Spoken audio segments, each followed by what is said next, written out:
ಶ್ರೀ ಮಾತ್ರೇ ನಮಃ. ನಿತ್ಯಭಕ್ತಿ ಕಾರ್ಯಕ್ರಮಕ್ಕೆ ಸುಸ್ವಾಗತವನ್ನು ಕೋರುತ್ತಾ, ದೇವಸ್ಥಾನಕ್ಕೆ ಹೋದಾಗ ನಮಗೆಲ್ರಿಗೂ ಗೊತ್ತು, ನಾವು ಅರ್ಚನೆ ಮಾಡಿಸ್ತೀವಿ. ಕುಂಕುಮಾರ್ಚನೆ ಇರ್ಬೋದು, ಅಥವಾ ನಮ್ಮ ಹೆಸರಲ್ಲಿ ಅರ್ಚನೆ ಇರ್ಬೋದು, ಅಥವಾ ವಿಶೇಷವಾದ ಪೂಜಾ ವಿಧಾನಗಳಲ್ಲಿ ಅಮ್ಮನವರಿಗೆ ಕುಂಕುಮಾರ್ಚನೆಯನ್ನು ಮಾಡಿಸೋ ವಿಚಾರವಾಗಿ ಸಾಕಷ್ಟು ಮಾತಾಡಿದ್ದೀವಿ ನಾವು ಇವತ್ತಿನ ದಿವಸ.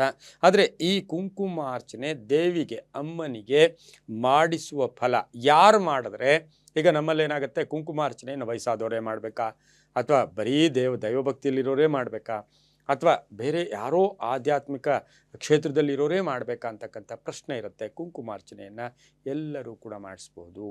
ವಿದ್ಯಾರ್ಥಿಗಳು ಮಾಡಿಸ್ಬೋದು, ವ್ಯಾಪಾರಸ್ಥರು ಮಾಡಿಸ್ಬೋದು, ರೈತರು ಮಾಡಿಸ್ಬೋದು, ಉದ್ಯೋಗದಲ್ಲಿರೋರು ಮಾಡಿಸ್ಬೋದು, ಅವರವರ ವೃತ್ತಿಗಳ ಅನುಸಾರವಾಗಿ ಪ್ರತಿಯೊಬ್ಬರೂ ಮಾಡಿಸ್ಬೋದು. ಪ್ರತಿಯೊಬ್ಬ ವೃತ್ತಿಯವರು ಕೂಡ ಮಾಡಿಸ್ಬೋದಾಗಿದೆ. ಆದರೆ ಈ ಕುಂಕುಮಾರ್ಚನೆಯನ್ನು ನಾವು ಪುಟ್ಟ ಮಕ್ಕಳನ್ನು, ನಮ್ಮ ಮನೆಯಲ್ಲಿರೋ ಮಕ್ಕಳನ್ನು ಕೂರಿಸಿ ಅವರ ಮುಖೇನ ಆ ತಾಯಿಗೆ ಕುಂಕುಮಾರ್ಚನೆಯನ್ನು ಮಾಡಿಸಿದ್ದೇ ಆದರೆ, ಮಕ್ಕಳಿಂದ ಕುಂಕುಮಾರ್ಚನೆ ಮಾಡಿಸಿದ್ದೇ ಆದರೆ, ಆ ಮಕ್ಕಳಿಗೆ ಸಂಸ್ಕಾರದ ಜೊತೆಗೆ ಸಪ್ತ ಚಕ್ರಗಳ ಜಾಗೃತಿ, ಮೆಮೊರಿ ಚೆನ್ನಾಗಿ ರೈಸ್ ಆಗುತ್ತೆ, ಜ್ಞಾನ ವೃದ್ಧಿ ಆಗುತ್ತೆ, ತಾಳ್ಮೆ ಇರುತ್ತೆ, ಸಹನೆ ಇರುತ್ತೆ, ದುಷ್ಟ ಶಕ್ತಿಗಳ ಕಾಟ ಆ ಮಕ್ಕಳ ಮೇಲೆ ಬರೋದಿಲ್ಲ. ಹಾಗಾಗಿ ಮಕ್ಕಳ ಕೈಯಿಂದ ಸಹ ಕುಂಕುಮಾರ್ಚನೆಯನ್ನು ಮಾಡಿಸ್ಬೇಕು.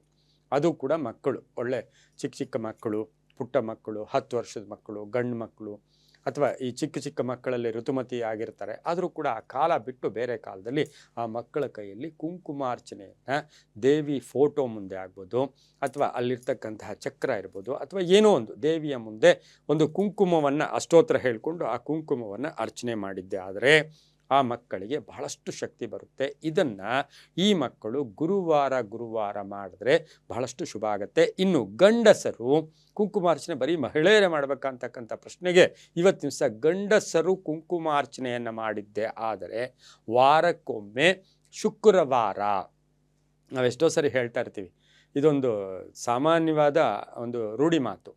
ಗಂಡಸರು ತಾಯಿ ಅಂದರೆ ದೇವಿಯ ರೂಪವನ್ನು ಆರಾಧನೆ ಮಾಡಬೇಕು, ಹೆಂಗಸರು ತಂದೆಯ ರೂಪವನ್ನು ಅಂದರೆ ಗಂಡು ದೇವರುಗಳನ್ನು ಪೂಜೆ ಮಾಡಿದಾಗ ಬಹಳಷ್ಟು ಬಲ ಬರುತ್ತೆ. ಅಂದರೆ ಇದೊಂದು ಕೆಲವು ನಂಬಿಕೆಗಳು, ಇದಕ್ಕೆ ನಾವು ಫುಲ್ ಅಡಿಕ್ಟ್ ಆಗೋಕ್ಕೆ ಹೋಗಲ್ಲ.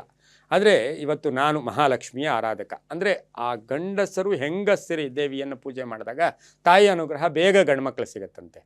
ಅದೇ ತಂದೆಗೆ ಹೆಣ್ಣುಮಕ್ಕಳ ಮೇಲೆ ಅನುಗ್ರಹ ಸಿಗುತ್ತೆ ಅಂತ ಕೂಡ ಶಾಸ್ತ್ರಗಳು ಎಲ್ಲ ಒಂದು ಕಡೆ ಆ ನಂಬಿಕೆ. ಇವತ್ತು ಗಂಡಸರು ಕುಂಕುಮಾರ್ಚನೆಯನ್ನು ಮಾಡಿದಾಗ ಅವರಿಗೆ ಆ ಗಂಡಸರು ಆ ತಾಯಿಗೆ ಮಗುವಿನ ರೂಪವಾಗಿ ಕಾಣಿಸ್ತಾರೆ, ಬೇಗ ಫಲ ಸಿಗತ್ತೆ.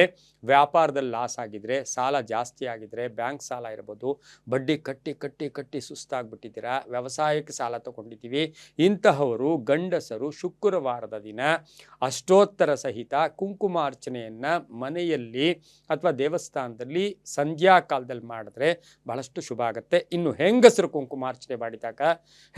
ಕುಂಕುಮಾರ್ಚನೆ ಮಾಡಿದಾಗ ಅದರ ಫಲ ಏನು ಅಂದರೆ, ಅವರಿಗೆ ದೀರ್ಘ ಸೌಮಂಗಲ್ಯ ಅಂದರೆ ದೀರ್ಘ ಸೌಭಾಗ್ಯ ಅಂದರೆ ದೀರ್ಘ ಸುಮಂಗಳಿ ಭವ, ದೀರ್ಘ ಸುಮಂಗಳಿತ್ವ ಸಿಗ್ತಕ್ಕಂಥದ್ದು, ಮಕ್ಕಳ ಜೊತೆ ಚೆನ್ನಾಗಿರ್ತಕ್ಕಂಥದ್ದು, ಗಂಡನ ಜೊತೆ ಅನ್ಯೋನ್ಯತೆ ಇರ್ತಕ್ಕಂಥದ್ದು, ಗಂಡನಿಗಿರ್ತಕ್ಕಂಥ ದುರಭ್ಯಾಸ ಅಥವಾ ಕೆಟ್ಟ ಅಭ್ಯಾಸಗಳು ತೊಲಗಿ ಆತ ನೀವು ಹೇಳ್ದಂಗೆ ಕೇಳ್ತಕ್ಕಂಥದ್ದು, ಮಕ್ಕಳಿಂದ ಶುಭ ಆಗ್ತಕ್ಕಂಥದ್ದು, ಆಸ್ತಿಯ ಕಲಹ ಇತ್ಯರ್ಥ ಆಗ್ತಕ್ಕಂಥದ್ದು, ಆಸ್ತಿ ವೃದ್ಧಿ ಆಗ್ತಕ್ಕಂಥದ್ದು, ಹಾಗೆ ಹಣಕಾಸಿನ ವಿಚಾರದಲ್ಲಿ ಒಳ್ಳೆಯದಾಗತ್ತೆ, ಅಪವಾದಗಳು ತೊಲಗೋಗುತ್ತೆ, ಹಾಗೆ ಗಂಡನಿಗೆ ಅಧಿಕಾರ ಪ್ರಾಪ್ತಿ ಕೂಡ ಆಗ್ತಕ್ಕಂಥ ಸಾಧ್ಯತೆ.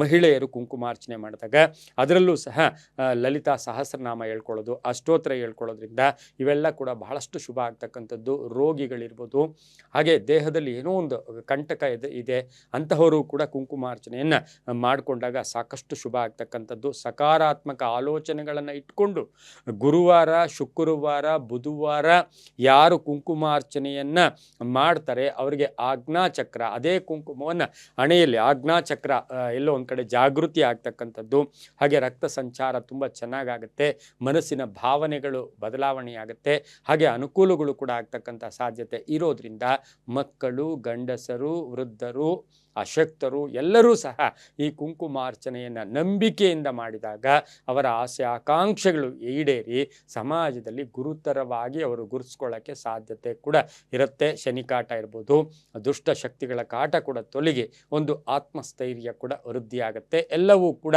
ನಂಬಿಕೆಯ ಆಧಾರದಲ್ಲಿ ಅಂತ ಹೇಳ್ತಾ ಸರ್ವೇ ಜನ ಸುಖಿನೋ ಭವಂತು, ಸಮಸ್ತ ಸನ್ಮಂಗಳಾನಿ ಭವಂತು.